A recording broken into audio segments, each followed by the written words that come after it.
Good morning, everybody. It's been a very long, busy, and I think successful summer for Reform UK. We didn't go to the south of France this year. We launched our 6-week crime campaign. And I was very, very pleased that we got some senior figures from the world of policing, the prison service, to come and join the party, to set up a task force so we can get legislation planned and ready in time. What was also interesting was there were many in Westminster, in politics and the media, who thought, well, crime's not really a problem because some surveys say that crime is falling. Well, that's certainly not how most people in the country feel. And certainly our advocacy of zero tolerance, particularly for areas like shoplifting, really caught the mood of the country. And plus our insistence on stop and search, which interestingly is popular across all sections of society, regardless whether you're on the left, the centre or the right of politics. Sadly, at the same time, free speech has been genuinely under attack, and I think the final implementation of what was well-intentioned legislation, frankly, is quite chilling. And that allows the public now to believe that we're living in a world of two-tier policing and sentencing.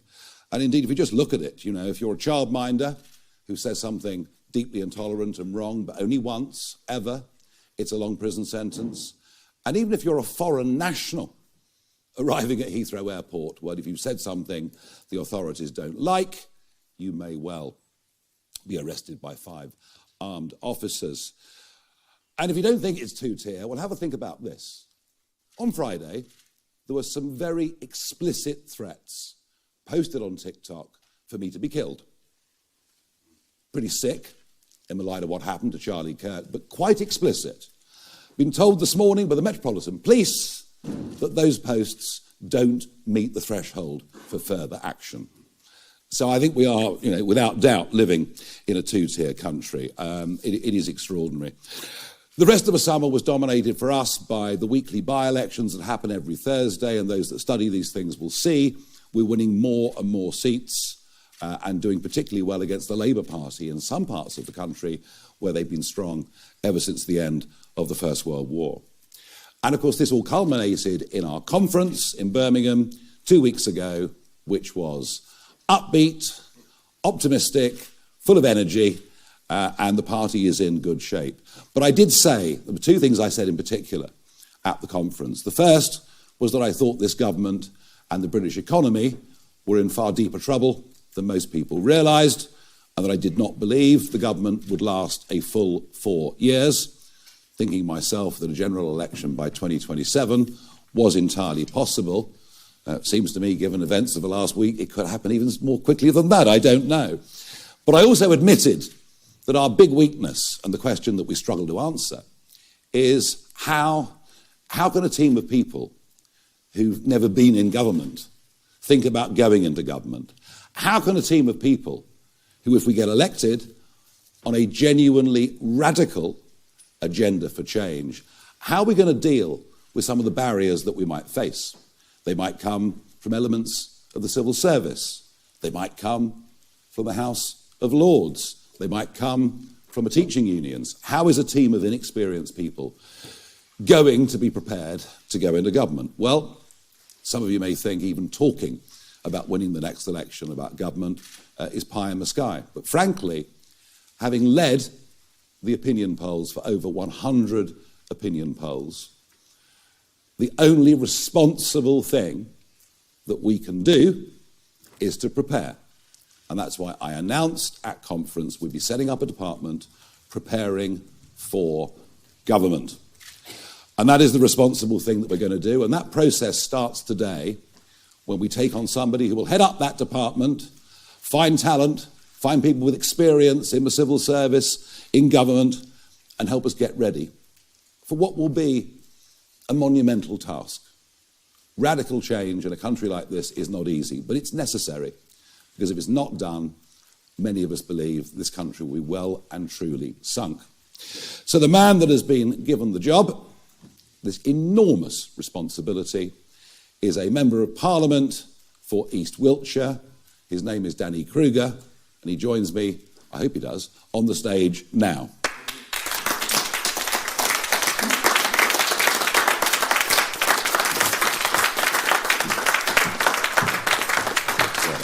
Good man.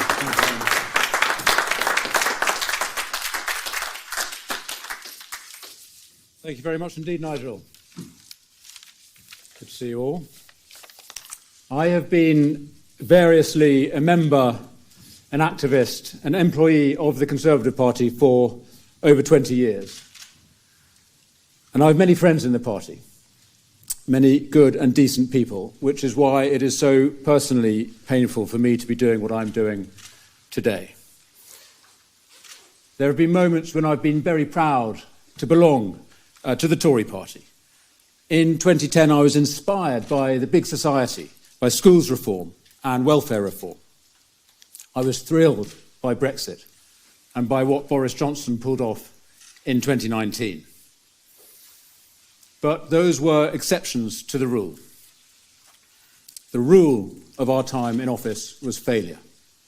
Bigger government, social decline, low wages, high taxes, and less of what ordinary people actually wanted. And now our country is entering the most profound set of crises in my lifetime, under a government even worse, far worse, than the one it replaced.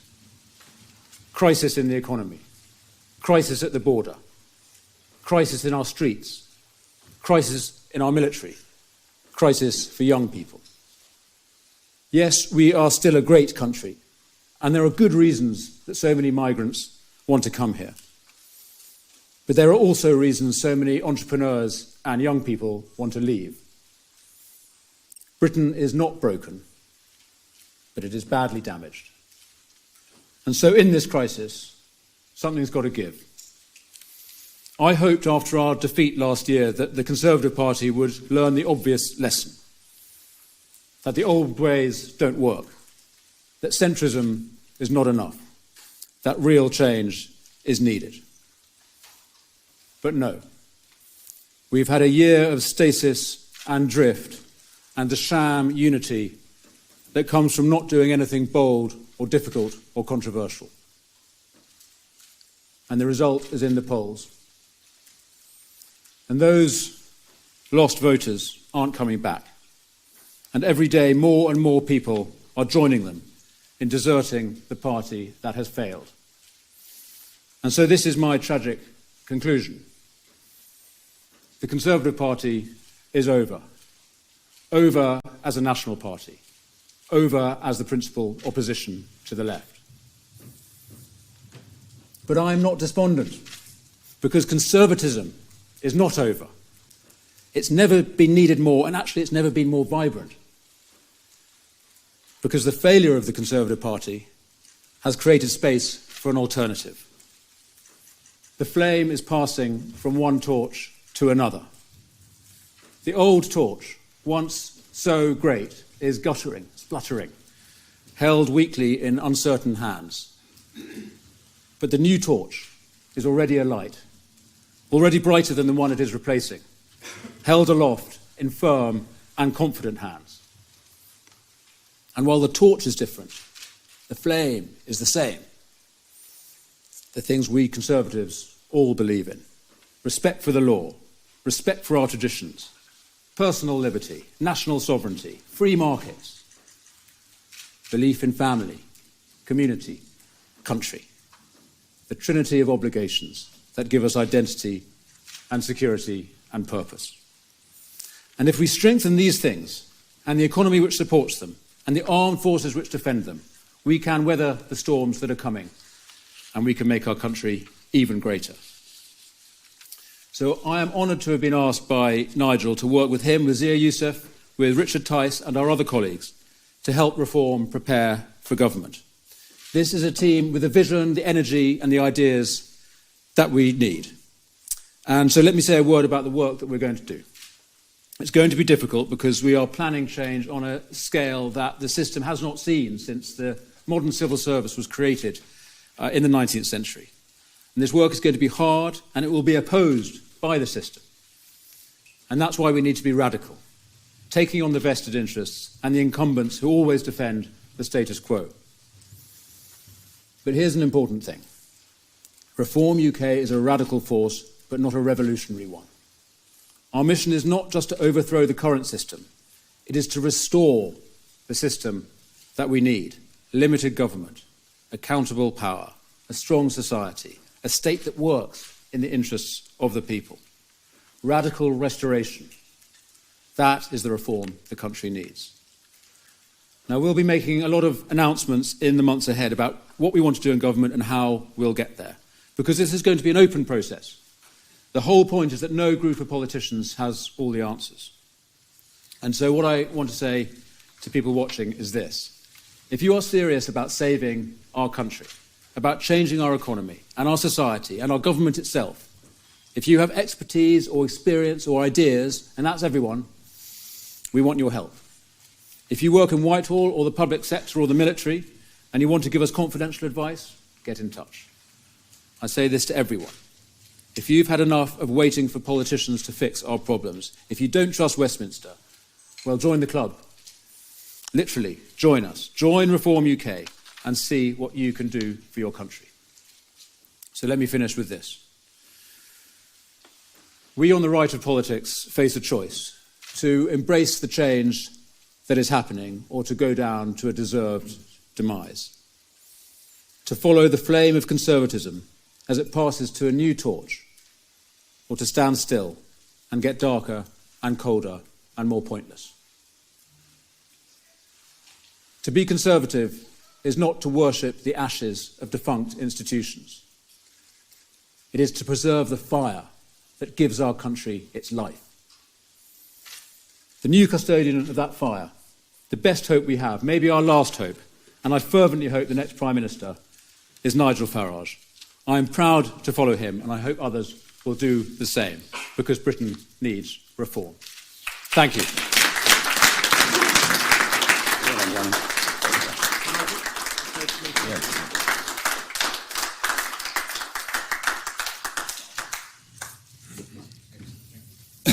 Okay, thank you very much indeed, Danny. We have a list of questions, as is our tradition, and we're going to begin with Chris Mason from the BBC. Thank you both. Chris Mason from BBC News. Nigel Farage, are you really in an insurgency? Start again now, I'm in possession of a microphone. Are you really an insurgency, or any port in a storm for grumpy Conservatives who think their old party is finished? And Danny Kruger, is the Conservative Party really over? What would you say to former colleagues who will say that you're a turncoat who's given up when the going gets tough? And I appreciate defecting is a big and difficult thing for any politician to do. And just one final question, Mr Farage, if I may. Where did the money come from for the house your partner bought in Clacton? Okay, Thank you. 2 questions there. I'll deal with that after Danny and I have given the answers to this. We're not here as any port in a storm for Conservatives who think they've got a better chance of winning their seat next time round. There are 2 things. There are 2 criteria. Number 1 is what do these individuals stand for, but more importantly, what are they going to give? What is the benefit to us of them joining? And they're the only ones I have any interest in. In this particular case, Danny Kruger is aligned with us, whether it's on the Brexit vote, whether it's on the Windsor framework, whether it's on ECHR. Politically, we're very, very aligned indeed. And he's just taken on a mammoth piece of work, and he's better qualified to do it than any of the rest of us that are in the senior levels of leadership in this party at the moment. Thank you. Also, Chris, this is a big risk for me. And in fact, my seat is not particularly a Reform target, although Reform are doing well, even in East Wiltshire at the moment. So I don't accept that I'm simply jumping ship to save my skin. In fact, I'm taking a very significant personal risk here. The fact is that I feel nothing changes when the governments change at the moment, and I think that's where the country are too. And what I hoped after the last election is that my party, the Conservatives, would recognise how profound the challenge that they faced is. They haven't done so, and my view now is that the best hope for conservatism and for the country is Nigel's Reform Party. But yes, it is going to be a major challenge, and Nigel's asked me to do a very, very difficult job, so I don't think I'm scuttling off an easy life with this move. No, that's certainly true. Chris, in answer to your question, my partner is a private individual. She purchased a house in the constituency. I was pleased that she did. I didn't particularly want my name down, living in the constituency for obvious security reasons. Lots of questions were asked, which is why I went last week to an independent KC, tax expert. I've got all the judgment. The KYC checks were done.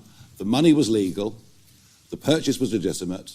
The right level of stamp duty was paid. There have been no laws of any kind broken whatsoever. As for the source of the money, I've said previously what I've said, and I'm not going to say any more. Thank you. Chris Hope, GB News. Thank you. Chris Hope from GB News.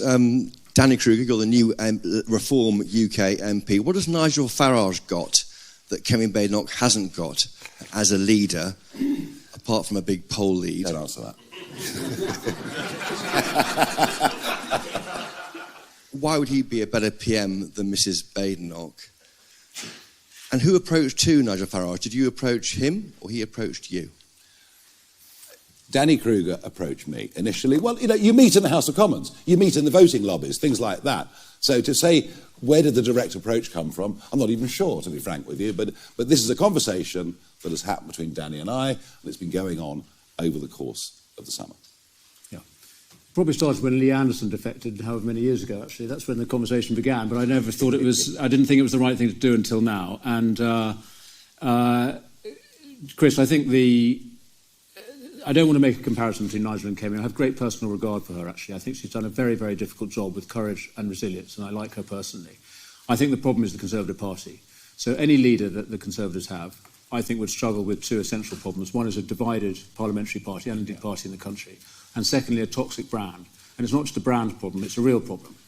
The fact is the country doesn't trust Conservatives because of their record in office over the last 14 years, and particularly the last few years, when, by the way, I was opposing what the Conservative government was doing on migration in particular.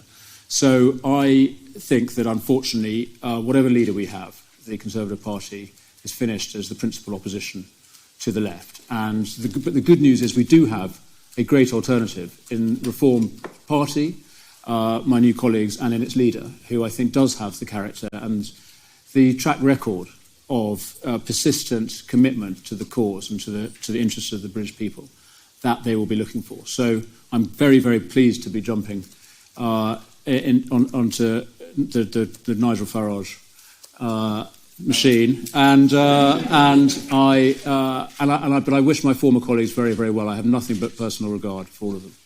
Thank you. Let's go to Liz Bates from Sky News.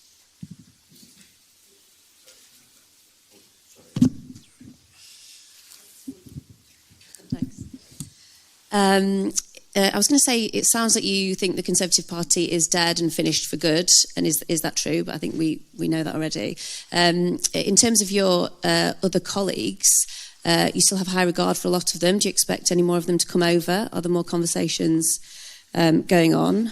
And Mr Farage, if I could get your response to the scenes that we saw over the weekend, the marches, the presence of Tommy Robinson, and in particular the comments of Elon Musk, fight or die. What do you make of all of that? So on the first question, I don't think the Conservative Party is dead. I just think it's over as the principal opposition and the principal vehicle of conservatism, the sort of conservatism that I believe in. And I think in reality, it is very unlikely that they're going to recover significantly or soon. And my personal view is ever. So I'm not predicting that there will never be Conservative Party or Conservative MPs. I would hope that colleagues who share my view about the crisis that the country is in and the opportunity that reform offers to save our country at the next election will follow me. In terms of what conversations are underway, I have absolutely no idea, and that's best left to the leader. Nigel, are there other conversations underway? Thank you. It's very kind of you. But of course, we keep everything under wraps. I mean, when we have negotiations with people, nothing leaks. None of you had a clue that Danny would be joining us today, and that's how we operate, and that's very much how I operate.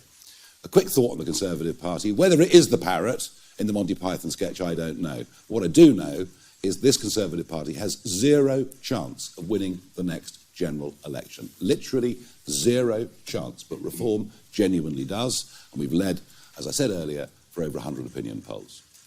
As for Saturday, I think the vast majority of people that turned up were good, ordinary, decent people who are very, very concerned about what's happening in this country. I've noticed that the wave of flags that started about 3 weeks ago, going up around the country, far from subsiding, from what I could see this weekend, it's accelerating massively. And it is a collective, two fingers up to a British establishment that they feel utterly betrayed by in every single way. So I fully understand why people would go and march. The comments of Elon Musk you asked me about. Well, Elon and I have a relationship. Wouldn't say a very good one. He's generally rather rude about me, even though I do admire him in many ways. It would be nice to get some clarification of what fight meant in that context. And I'll link it back to something that Danny said earlier. We are radical, but we're not revolutionaries. If the fight that Musk was talking about was about standing up for our rights of free speech, if it was about fighting in elections to overcome the established parties, then that absolutely is the fight that we're in. And the reason you asked the question, I think the context of the way the word was used left a degree of ambiguity. Thank you. Carl Dinnan, ITV News. Thanks very much. Danny has just described Reform as being the new home of conservatism. How then are you going to continue to persuade former Labour voters to vote for you, if that is the case? Danny, I'd like to ask you about something you said in your speech. You said, quite explicitly, Britain is not broken. Are you aware that Nigel has spent the whole summer saying that it is? And finally, Nigel, just a quick one. Do you think Peter Mandelson was worth the risk as US ambassador to the United States? Oh, gosh. We'll be here all day, Carl, just with you, won't we? Look, you can define conservatism how you want. What is for certain, if you look at those by-election results last Thursday, we are doing very well in the old Labour heartlands because they believe in family, community, country, all right? And what people like Danny have been looking for is a brand of conservatism that's consistently been promised and not delivered. And that's the really important point. As to whether Britain is broken or not, Danny's more bullish than me. He's more optimistic than me. But we both agree on one thing. The state the country's in needs radical change. Tinkering at the edges will not make any difference. And as for Mandy, well, clever bloke, good at what he does. I confronted him face to face when he was European Commissioner. There was no doubt the man was a master of a brief. But a totally catastrophic appointment from day one. A huge political error from Keir Starmer, from Morgan McSweeney, and it looks like one or both of them will fall as a result of that judgment. We will find out more over the course of the coming days, but a catastrophic political error. Francis Reed, Channel 4 News. Thank you very much. Mr. Kruger, you've previously called reform a destructive force, so I'm wondering what's changed. And secondly, forgive me, you're another Eton boy, Oxbridge graduate. Can you explain to working class voters how you can understand their lives and why it's any different from the Tories? Mr. Farage, you've distanced yourself from Tommy Robinson, but Elon Musk is amplifying him. Will you outright condemn their actions today? And also, what legal means do you think Elon Musk could possibly have in mind in saying that a democratically elected government should be overthrown? So, reform is a destructive force. It's destructive of the established parties, and I mean that's a very good pivot. I like that. You like it. I have regretted it, and I do, on a personal level, genuinely regret it, because there are some brilliant candidates in my constituency who lost their seats at the council elections to reform at the council elections earlier this year. And the fact is, the landscape is changing dramatically. The brutal reality of a first-past-the-post system, though, is that there's only really space for one major party on the right of politics if we are serious about trying to win power on the right, as we should be. And therefore, as I said, I think the flame has passed to a different torch. So what I don't believe, though, is reform is destructive of our country. In fact, quite the reverse. As we've heard, we want to restore the foundations of our country, address the parts of our communities that genuinely are broken, restore families, communities, and our country itself.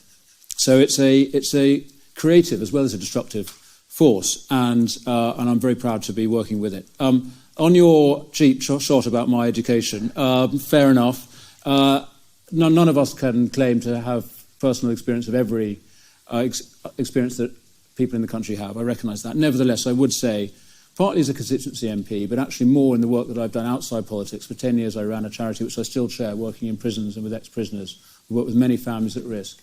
I'm very, very familiar on a personal level with the challenges that so many people in our country face who have lives very different from mine. And I would hope, and the experience shows, in fact, as happened in 2019 when I was so proud with Boris Johnson's achievement to win genuinely a national vote from people from all different sections of society. The good news is the British people do not have quite the same hang-ups as others about where somebody went to school. Yeah, we're not bothered about. There's no class prejudice in reform. There's no racial prejudice in reform. We don't really care what your sexual preference is or anything else. We couldn't care less about any of it. We're not going to segment people up. But if you're here, you're British, you support the values of this country, you obey the law, you pay your taxes, you're very welcome in our party. And I think one of the things that really shocked people was, without trying to do it, was how diverse our conference was. A real cross-section of society. As far as Mr. Musk's concerned, look, he's been chucking abuse at me now for 6 months, and you want me to return the favour, don't you? Because it's a great headline. I'm just not going to do that.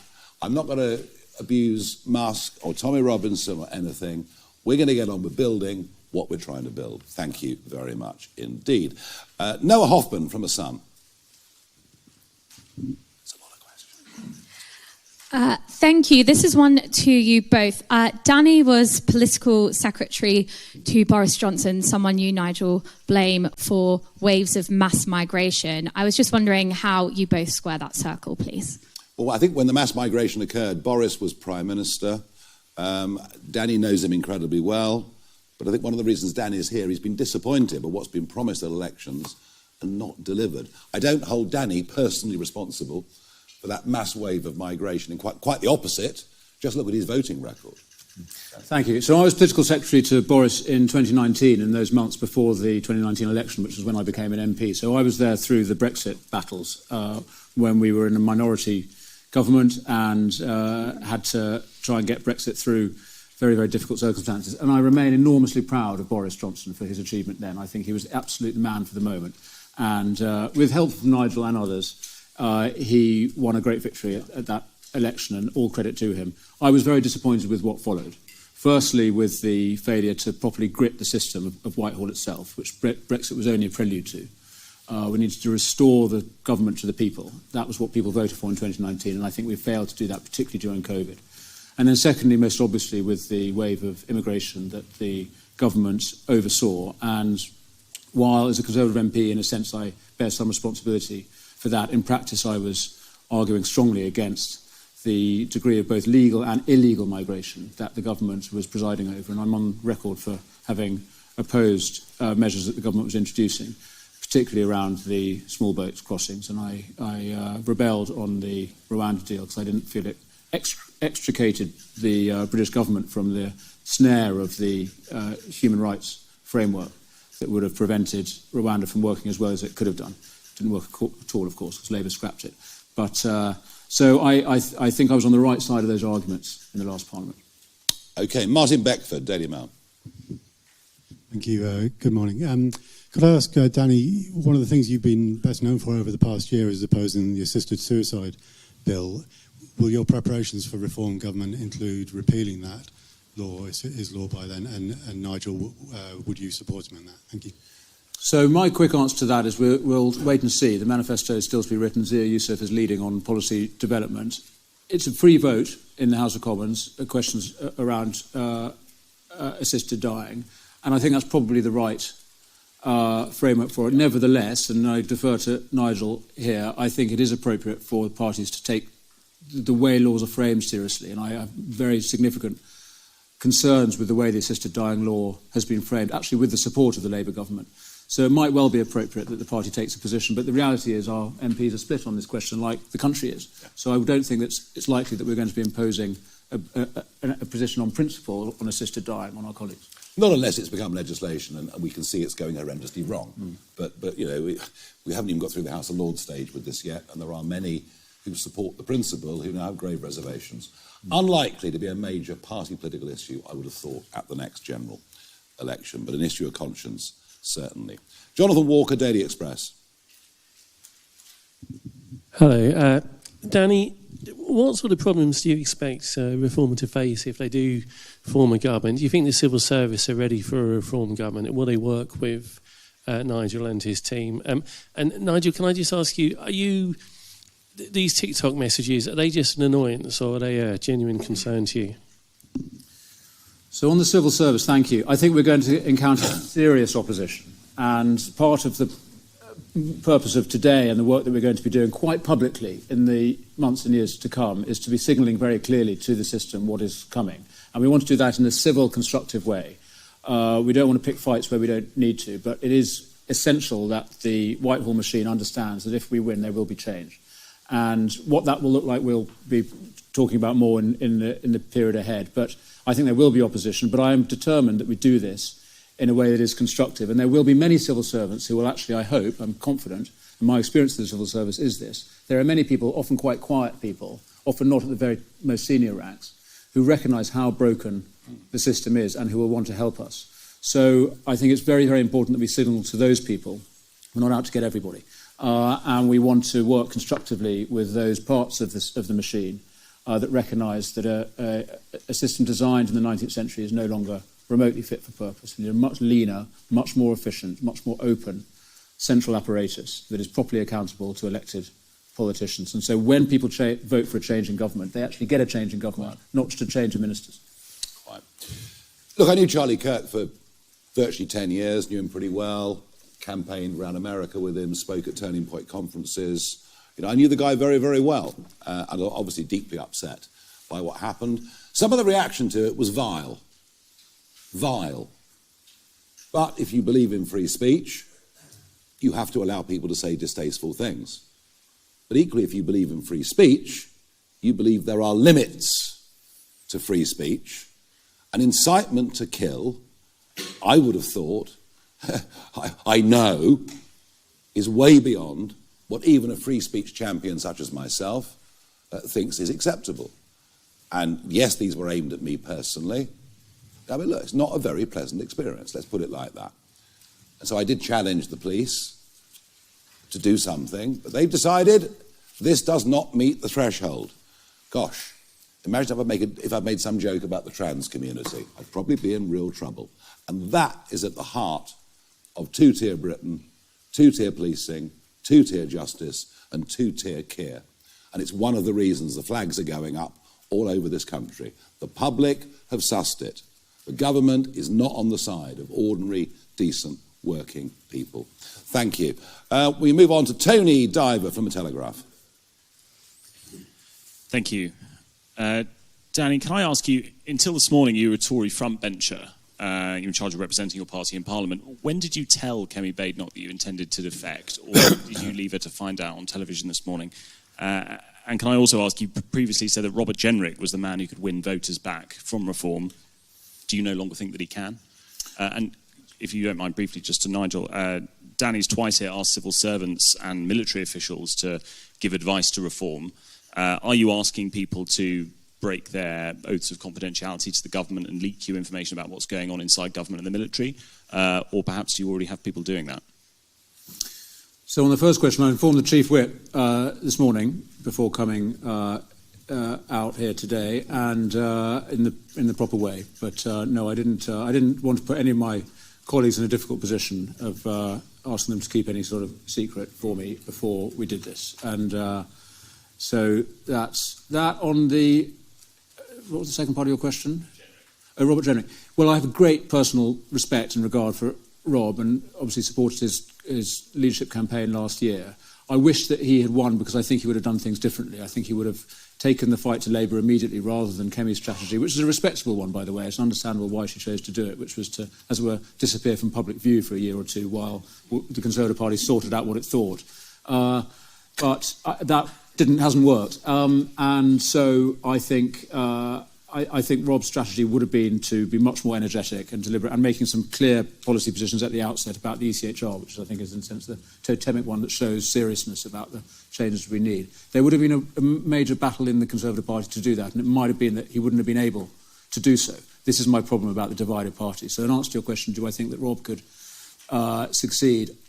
I don't think he could succeed in overtaking reform now. Who knows what would have happened if he'd won last year? But I think now it is too late. And so I wish all my former colleagues well on a personal level. But as I say, I think the Conservative Party is unable to deliver for Conservatives. Since I made that announcement at conference on the 5th and 6th of September to say we're going to be setting this department up, I've had a lot of people contact me, mostly those from the military or the civil service that have quite recently left, and one or two in very senior positions, who've no desire to go public but genuinely want to help because they see what the problems are. We're not encouraging people to break their oaths or break the law or be whistleblowers, but my impression is there are many working within the system who are frankly in despair. So if people come forward with valuable information that helps us to craft a policy, we will certainly accept it. Yeah, and let me emphasise, we're seriously not encouraging people to break oaths or to, as it were, sort of betray the government they work for. On the contrary, they should do their job as well as they can. But we do want advice on how to fix the system itself. So it's not about policy, and certainly not about any kind of official secrets about what the government's doing, what ministers are doing. It's about what is your advice to us on how we should structure Whitehall, and how we should arrange the apparatus of government in the most effective way. And that's something that only people who have either working currently or have worked in it can do. Exactly. And that's our weakness, and you're coming here to help us fill that. Max Kendick from The Times. Thank you. Nigel Farage, this is the first sitting MP defection since the election. You had five MPs just after the election. You're back on 5 now. How many MPs will you have by the end of the Parliament? What a good question. And Danny Kruger, you were a big supporter of Boris Johnson. Are you still a big ally of Boris? Should he make a return, and should he come to reform? I've no idea what by-elections will come up over the course of this Parliament. Undoubtedly, there's only been one so far, which is quite surprising, which is Runcorn, of course. So, I mean, we will look forward to future parliamentary by-elections. We will do our absolute best to win them. Whether we'll be up against Mr. Burnham in one of them, I don't know. We'll have to see. We'll have to see what the future brings. And I think there will be more colleagues who have sat with Danny that join us. Are we in conversation with some of them? Yes. But as I say, we've got a couple of bars here that have to be cleared. Number one, we have to see that they genuinely in policy terms, are with us. And secondly, that they're coming not for a meal ticket, but to add to our movement, to add to our party and what we are trying to do. Yes, I hope others will join, and I hope everyone will stay. Lee Anderson just said to me when he saw that it was me, he said, "So which one of us is leaving? So it's one in, one out." So I hope that is I hope that trend has stopped, Lee, with this. We need to grow. On Boris, I genuinely have great personal regard and respect for what he achieved as the cheerleader for Brexit in 2016, and as I think the only man who actually had the courage and the style and the conviction to kick the door down, as he did in 2019, to get the deal and get Parliament to back an election and then to go on to win such an astounding victory in 2019. So I will always revere Boris for his achievement in that period. I'm afraid to say I think subsequently as Prime Minister he failed, and he's part of the failure of the Conservative record in the last Parliament. And I think he has many decent excuses, COVID being the most obvious one, but fundamentally you have to be accountable for your record in this business. And so my view is that he's probably not one of the people on Nigel's invitation list for reform. Yeah. A drink, perhaps, but not to join reform. James Hill, Spectator. Thank you very much. Danny, you were integral to Robert Jenrick's leadership campaign last summer. Just off the back of Tony's question, can you categorically rule out ever rejoining the Conservative Party if Robert Jenrick does become leader in the future? Oh, blimey, I've just made one move. Don't ask me to anticipate the next one. My strong prediction is that the Conservative Party is going to continue to shrink in public opinion and in parliamentary size. And I want to be part of the party that can actually achieve change for this country. So, my absolute commitment now is to Nigel and to reform. I'm not going to speculate on what might happen in the Conservative Party. It's no longer my business. And, and I can't imagine what might happen down the line. The Conservative Party, James, is nowhere near its electoral floor. There are still people out there who don't really engage in politics much, who have companies and jobs and families and kids and mortgages, and they think, well, I'll tell the pollster I'm voting Conservative because I don't like what Labour's doing. But when they realise that actually it's only reform that can beat Labour, then you'll see whatever they're polling at now, is it 16, 17 or something like that, that will go lower. And the other point I think is this, that the stakes next May are very, very high, with the Welsh, Scottish, Greater London, thousands of council seats. My prediction is that after next May, the Conservative Party will cease to be a national party because they're going to get obliterated in Scotland and best part obliterated in Wales. Moving on to Chris McKeon, PA. Thanks. Mr. Kruger, you said that the public no longer trust the Conservatives after 14 years of failure, but we've seen a succession of former Conservative ministers join Reform UK, so why should they trust Reform UK? And Mr. Farage, you described some of the majority of the people marching on Saturday as good and decent people, but we've also heard from ethnic minority Britons who were afraid to go out in central London on Saturday. Does that concern you at all?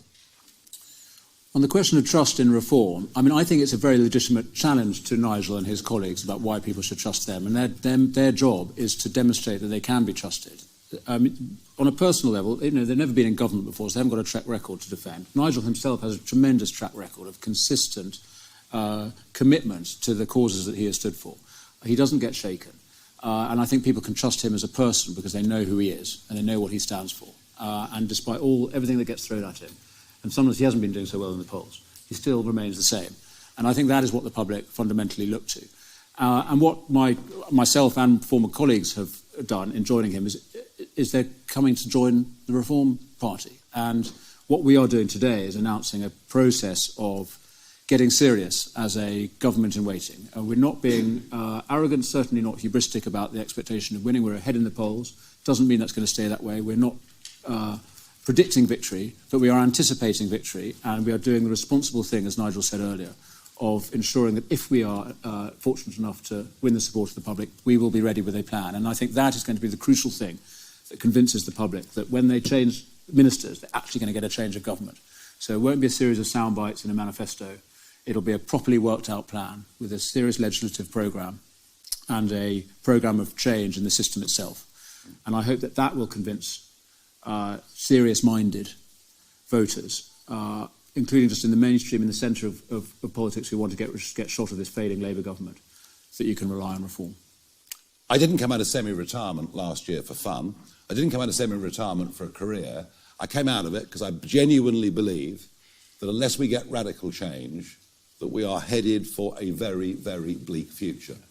And I think the sheer number of 30-somethings that are now leaving this country because they want to get on, they want to build a business, they want to make money, and they're fleeing, is just one little illustration of how much trouble we're in. So we're doing this not because we want to hold high offices of state. We're doing this because we believe we're the only people that can bring the change that is needed. As for the march again on Saturday, look, if some people were offended by it or felt worried by it, then that is a great shame. Tell you what's even worse, the fact that over 50% of women don't feel safe walking the streets of London. Can you believe that in our capital city? Can you believe it? And by the way, that's not just at night time. It includes during daytime too.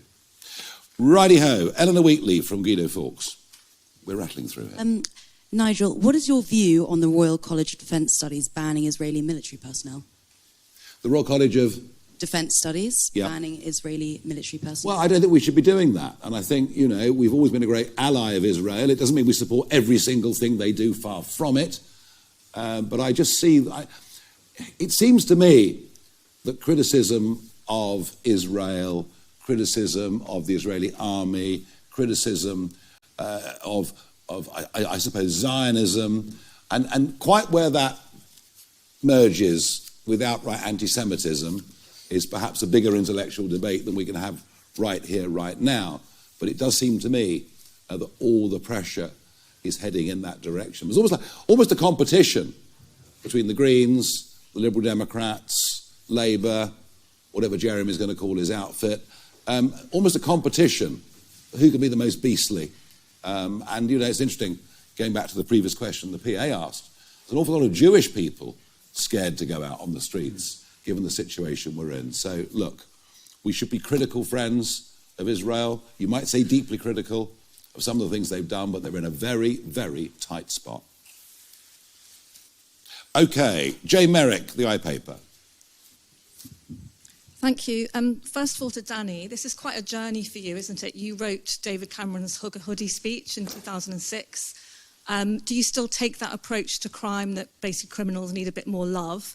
And to Nigel, which Labour leader would be easier for reform to beat at the next election, Keir Starmer or Andy Burnham?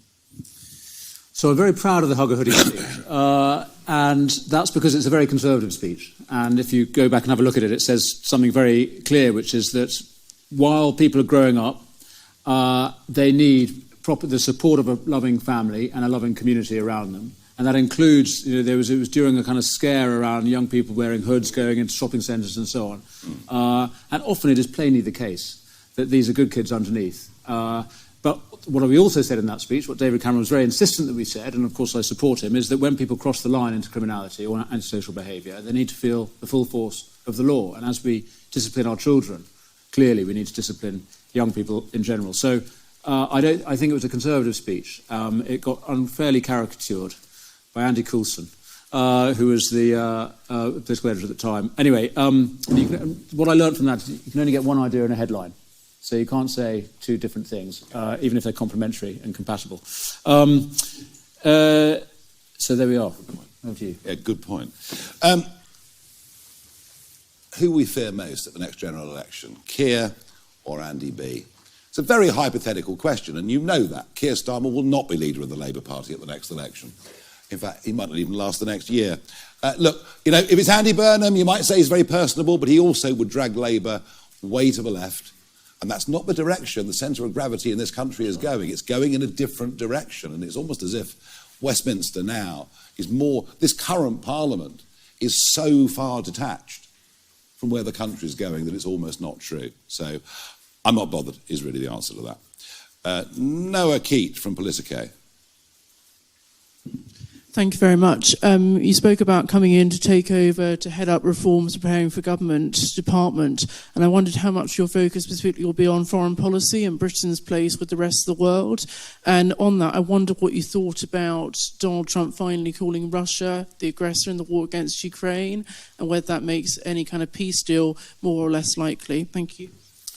Well, to answer your question, not really, except insofar as the international entanglements that we are in are a block to the execution of the government's agenda. So I am very concerned how governments of both stripes in our country feel so constrained by what Foreign Office lawyers tell them they're allowed to do.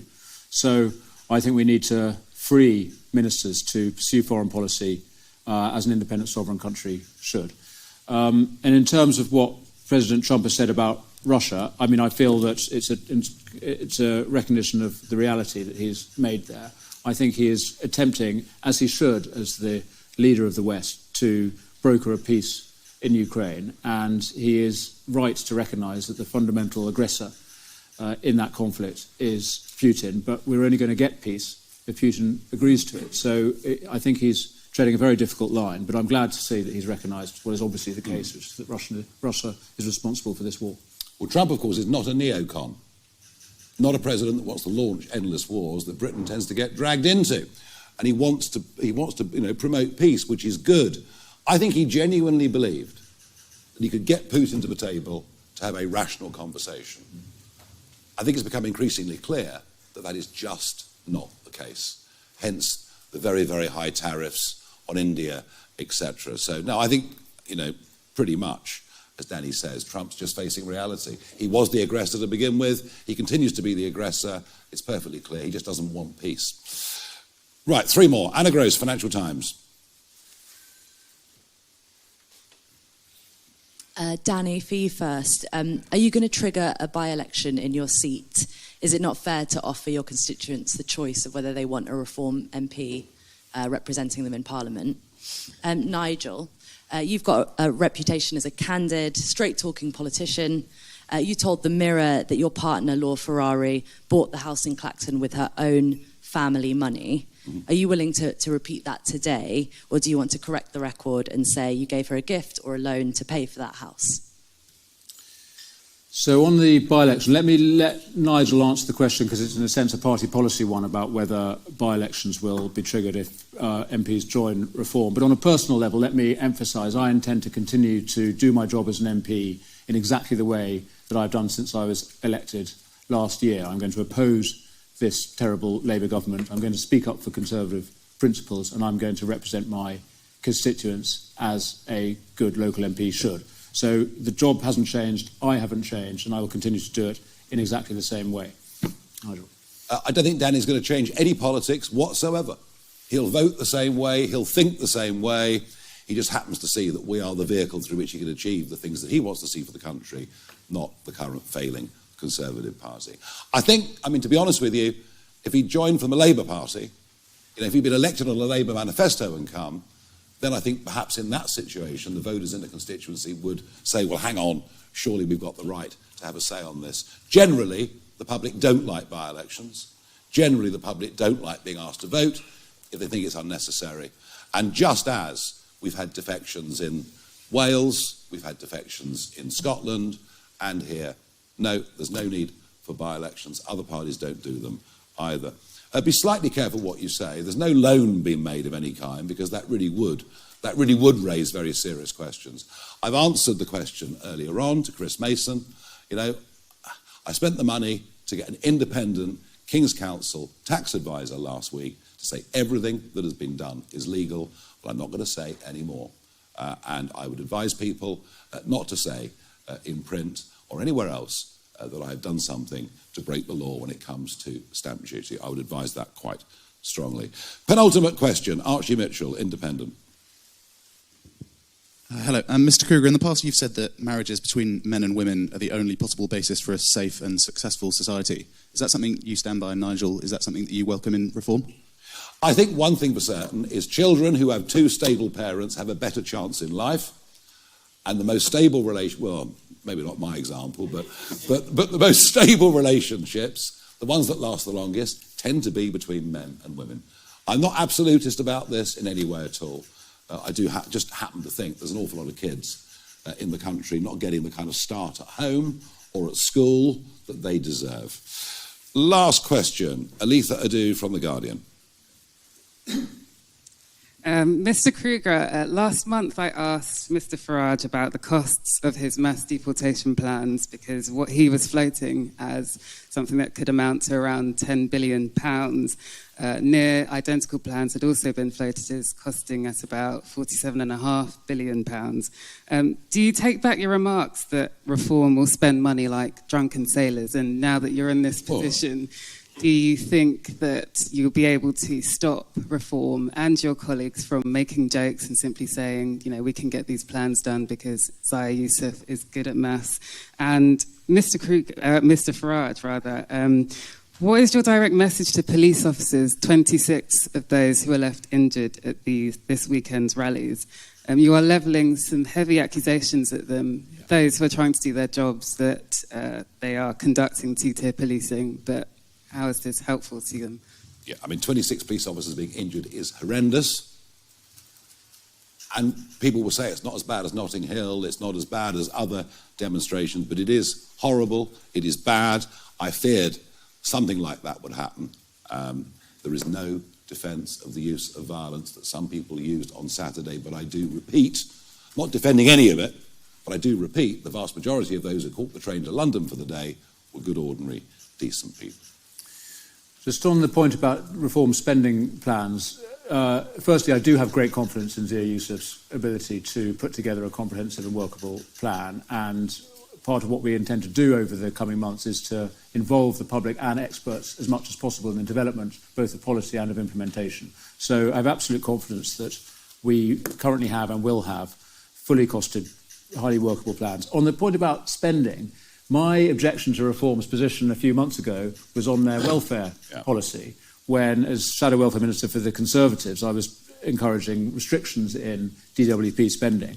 What I'm glad to say is that at Reform's party conference a couple of weeks ago, Nigel, from the main stage, committed the party to welfare reform. It is completely unsustainable that we are spending so many tens of billions of pounds more every year on benefits. So in order to support low-income families, in order to ensure that people get opportunities to work, and to ensure that families are supported, we do need to reform the benefit system. I'm very glad that that's the position that Nigel is in. We will do a press conference next week at which we will show you how we propose to save huge amounts of money. And that'll be next week, probably Monday, but we'll see. That concludes the press conference.